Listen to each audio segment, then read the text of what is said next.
Welcome to Canadian Justice. I'm Christine Van Geyn, and today we're talking about a new law to prevent greenwashing, which may go too far and be a violation of constitutional protections for freedom of expression.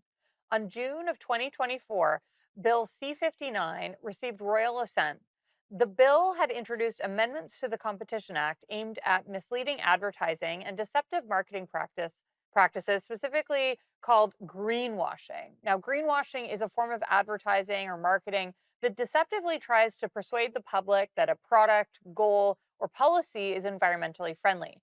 But the new greenwashing laws in Bill C-59 have been criticized for being overbroad, vague, and poorly tailored, creating a sweeping reverse onus on companies that are making any environmental claim.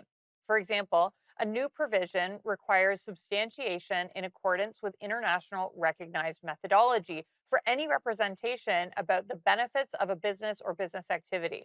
Will this law create a chilling effect, not just on environmental claims by businesses, but even their environmental initiatives? Does the new law violate the Charter right to freedom of expression? Some experts say yes to all of the above, including the guest we're joined by today, Grant Bishop, founder of the carbon pricing and energy data firm Nightfork. Grant, thank you so much for joining us today. Now, you've just written a column in the Globe and Mail explaining some of your concerns about the changes to the Competition Act, about greenwashing. First, can you maybe tell us why you decided to write this column? Sure. And I'll first just express my gratitude to you for the invitation and long supporter of the Canadian Constitutional Foundation's advocacy around constitutional rights and division of powers. Thank you. I guess just as background, my own present ventures about assembling data for improving understanding of different regulatory carbon markets. Sustainability has been the driving theme of my own professional life, and that underlies my pull to write the Globe and Mail op-ed that I did. I fear the particular amendment you cited, particularly its vagueness and overbreadth, will impede the free flow of information at a critical time for public debate, policy decisions, and decarbonization investments, especially around this civilizational challenge that is climate change. So I think maybe let's start the conversation by explaining to our viewers what greenwashing is. They might be familiar with the term, but maybe you can give us an example of something that people might be familiar with. Certainly. And I first think there's a highly political aspect to how this term is being used. Certainly, different activists might use it to describe a much broader swath of representations. However, for what can be meaningfully enforced under competition laws, I believe we appropriately use greenwashing as shorthand for representations for the purpose of selling a product or building a brand, the representations that are false and misleading, specifically in respect of its environmental performance or environmental benefits. An example is a case that Canada's Competition Bureau settled in 2022 using pre-existing provisions of the Competition Act. This was one brought against Keurig regarding recyclability of its single-use coffee pods. The gist here was that outside of BC and Quebec, these pods were not widely accepted in municipal recycling programs, and also had instructions to buyers about how they would prepare them for recycling that were arguably misleading. And that was a case that was settled. Another, albeit in a different jurisdiction, would be the action commenced by the European Commission in April against 20 airlines for claims made that the greenhouse gas emissions caused by a flight could be offset by climate projects or through the use of sustainable fuels, and to which a consumer could contribute by paying additional fees. These sort of highlight why it's critical that greenwashing be in the Competition Bureau's crosshairs and appropriately enforced where it's false or misleading. Yeah, so we've got about a minute left, but to be clear, and this was clear in your column, but it sounds like you think greenwashing is a problem, but that this particular law takes things too far, that it's not going to actually solve the problem. Yeah, and the Competition Act already includes provisions about misleading and false representations, and about an adequate and proper test for a performance-based claim. Two new provisions were added. One dealt specifically with performance-based claims in an environmental respect, and an adequate and proper test being necessary. The other, the one of concern, required prior substantiation using an internationally recognized methodology. Yeah, a That term that was That term, I think, in particular, I want to get into because this internationally recognized methodology seems to have a lot of ambiguity around it. Now, we've got to go to commercial break now, but we'll continue that conversation when we're back.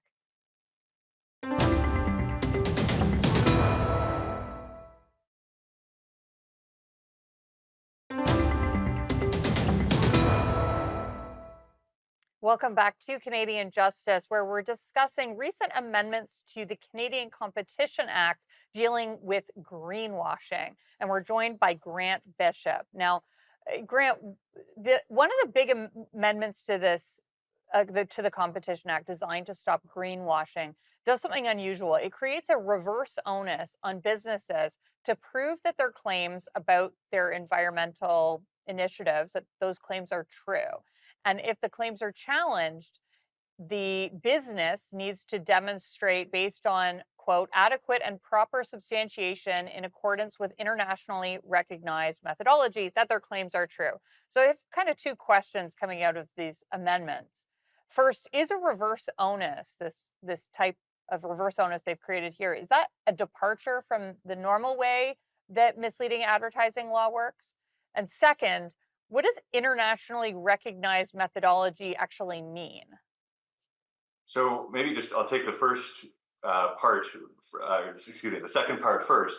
I mean, I don't know, and I think there's great concern throughout the bar about what internationally recognized methodology means. There's no guidance in the Act for what it would mean in terms of factors, and this is a new term in the Act that has not been previously litigated or considered by courts. And I think that goes to the vagueness question and the overbreadth question of that provision, which we can come to. But on the reverse onus, there are reverse onuses in the Act, and specifically for misleading advertising. I mentioned the pre-existing adequate and proper testing requirement that has been fairly extensively litigated and constitutionally considered. There was a challenge brought, I was part of it in a former life, to the constitutionality, to the freedom of expression questions around that adequate and proper testing requirement. It does impose a reverse onus on making a claim, but that claim is about the truth of the claim and the objective test that a claimant must do ahead of making it to have a valid basis for putting that claim into the market. The concern here is about putting uncertain claims into the market. What's being added with the substantiation requirement with the internationally recognized methodology prong is different, though. It's not about there being an objective basis. It's about a third party, nebulously defined, blessing how you have come to that substantiation. And a central overbreadth concern here is that innovation is going to outpace the bureaucratic delineation of those bounds, notwithstanding that what fits as a internationally recognized methodology is uncertain. One cannot be certain whether one is inside or outside of an internationally recognized methodology, Now, at least as stated in the Act. one of the concerns that some people have raised, I think you've also raised this just now when you talk about innovation, is that because innovation might outpace international standards. So there's a particular concern among some that this new law will be particularly damaging for clean tech innovation, which ultimately is harmful for the entire industry and harmful for actually developing new environmentally beneficial technologies. What can you tell us about that? Yes, and again, I submit that innovation will continually outpace bureaucracy. And many supporters of this law have pointed to methodologies, standards that have proliferated in recent years to verify the environmental performance of different types of activities. But that's sort of aside the important edge case where a new innovator comes up with something for which a methodology doesn't yet exist, whether that's solvent in oil sands extraction or solid mineralization of carbon or some other yet innovated form of improving environmental performance, that any innovator has to wait for there to be an international consensus around an appropriate methodology so that they can make a representation to the public about this new thing, actually works contrary to competition, contrary to the public interest in learning about new advances. This is exactly why the freedom of expression needs to diligently protect these sorts of nominally perhaps commercial, but truly informational representations to the Right. public. And Yeah, why freedom putting of a third expression party. being a right that we have constitutionally guaranteed that this law could might be infringing on. We've got to go to break now, but we'll be right back.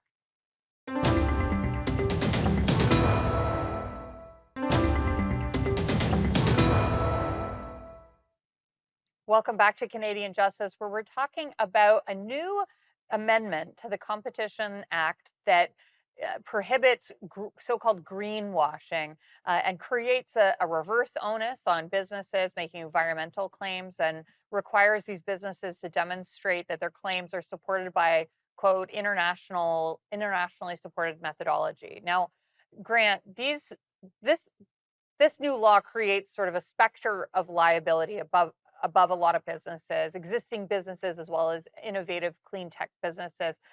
First, what are the penalties associated with breaching this law? And then I guess second, how are businesses responding to this specter of liability? Sure. Yeah. So for this conduct, if the tribunal makes a finding that the claimant has engaged in reviewable conduct, it's an administrative monetary penalty that can be assessed against the claimant for the greater of 10 million for the first order, $15 million for a subsequent order, and 3% of the corporation's annual worldwide gross revenues. So these are substantial penalties. You do not want to be on the wrong side of this provision. And that goes to why businesses in the wake of this have rapidly removed many of their representations, their information from public websites and from other sources of claims. There's been a widespread chilling effect of what information the range of companies are providing to the market as a consequence. And I think that goes to the central freedom of expression concerns. Now, the Competition Bureau, is undertaking consultations with comments due in September for how this provision is to be enforced. They put out some broad commentary about what they see as in scope for greenwashing conduct, largely in sync with how the previous provisions were applied. There is, though, the challenge that these provisions are open a year hence, but will be open as of June 2025 for private rights of action, for third parties to challenge this conduct, irrespective of whether the Competition Bureau would challenge the conduct. And by private rights of action, you mean like a consumer might see an advertisement and say, hey, I think this is greenwashing, and then they can on their own bring the complaint? Yeah, or a public interest group. And there is a gatekeeping function of the tribunal that they have to find that the action or the application would be in the public interest. But I think companies would rightly be concerned about litigation around an uncertain, vague, and again, overbroad provision. Yeah, I mean, I've certainly seen commentary from a number of law firms in Ontario and nationally, actually, with sort of broad advice about this liability related to this new legislation. Now, we've talked about how businesses have sort of had experienced this chilling effect where they're putting either caveats on any environmental claims or completely removing environmental claims from their publications or advertising completely. Do you think that there's a risk that businesses, in addition to not wanting to talk about their environmental initiatives, they might actually just stop having environmental initiatives because if they're unable to talk about it, sort of for some of these businesses, that might be the reason they were doing them. Do you think that that is a risk here? I mean, it is a risk. I mean, I do think, competition around environmental performance has valuably become an axis on which companies compete. It is important, again, that those statements that are put into the market not be so uncertain as to not have been backed up by some adequate and proper test, for example. But the issue here is that you may be on the wrong side of some nebulously defined, internationally recognized methodology. And one could certainly conjecture that at some margin, companies begin to limit what they do. I think, again, though, the greater concern is that the public and critical participants in the market, workers, investors, collaborators, do not become aware of what companies are doing. Again, coming back to my own motivation in writing this, I often go to public representations that different players have made for line of sight on what they're doing that may reduce greenhouse gas emissions. And having that wide availability of information motivated by perhaps commercial considerations, but put out to the public for essential understanding of where we're going on environmental performance, that is critical. That is Right. what past case law has centrally protected in the freedom of expression. We've got to go to break now, but we'll be right back.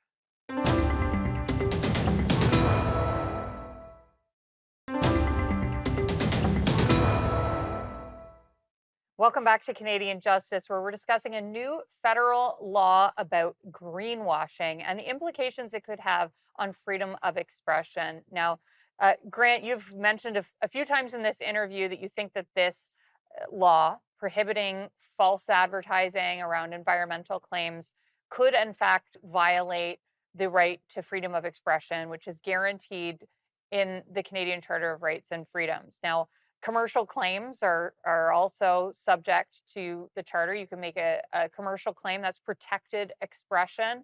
But can you explain exactly what you think the charter issue is? I mean, do you have I don't think you're saying you have a right to make false claims about the environment, but I think the issue here is the breadth of this prohibition and the vagueness and the specter of liability associated with it. Correct. And I think we're in to be charter territory, unquestionably, with the limit on the expression. The question then becomes, under the Oakes analysis, whether it's justified under Section 1. And so the first, what's the pressing and substantial objective here? Is this uncertain claims being prohibited, as in the case of the adequate and proper testing requirement, valid for that pressing and substantial objective? Or is this unsubstantiated claims that lack an internationally recognized methodology? I think that assertion of the parliamentary interest would be harder to support. At the minimally impairing step, then the question, if this is just about unsubstantiated claims, the question then is why you need this vague and overbroad requirement to do it. Or put another way, this internationally recognized methodology should fail because of its vagueness, which has the chilling effect, lacking clear bounds on the enforcement discretion, and it being overbroad, that it catches claims that may indeed be true, but just lack, perhaps because of the newness of the innovation, a internationally recognized methodology to affirm them. And the overbreadth also is that although this may be commercial speech, it's catching what will also have an informational and potentially political purpose as well. Thinking of companies or industries making representations around the potential for certain technologies to reduce greenhouse gas emissions. That is essential information that the public needs to underpin debates about certain policies, certain supports, or regulatory measures around those technologies. For example, like carbon capture and sequestration. And this informational type of speech is exactly where the Supreme Court has delimited what must be protected. Cases like Rocket versus the Royal College of Dental Surgeons, or even the tobacco packaging cases, emphasize the importance of this informational expression to consumers, having adequate information to make economic choices, an essential part of the freedom of expression. Very, very well said. There's a right to the expression, and then that expression can be subject to limits. But it seems like this is in capturing perhaps accurate information or true information that the law is not perhaps minimally impairing. Now, Grant, do you think there's going to be a legal challenge to this law? And is that going to happen soon, or maybe when enforcement begins? Or do you think there could be a Yeah. preemptive challenge? Or and who might be positioned to bring a challenge? We've got about a minute. Sure. Well, certainly there's scope for any company challenge on this to bring it in the context of that application, that proceeding. But probably more immediately, it would be provincial governments that have the ability to refer such constitutional questions to their courts of appeal for an opinion. And I have no insight into immediately what provincial attorneys generals are thinking, but certainly it would be in scope to make a reference on this question. Governments like that of Alberta have expressed their unease, their concern with this law, and certainly there would be scope for them to refer such a question. Fascinating stuff. Grant Bishop, thank you so much for your advocacy on this and for all the work that you do. I really appreciate it. Thanks so much, Christine. Thanks for having me. We've heard today about a new law aimed to stop greenwashing, but will this law have negative, unforeseen consequences? Is the law overly broad and so vague that it may, in fact, be unconstitutional? You be the judge. Thanks for watching, and remember, a freer Canada starts with you.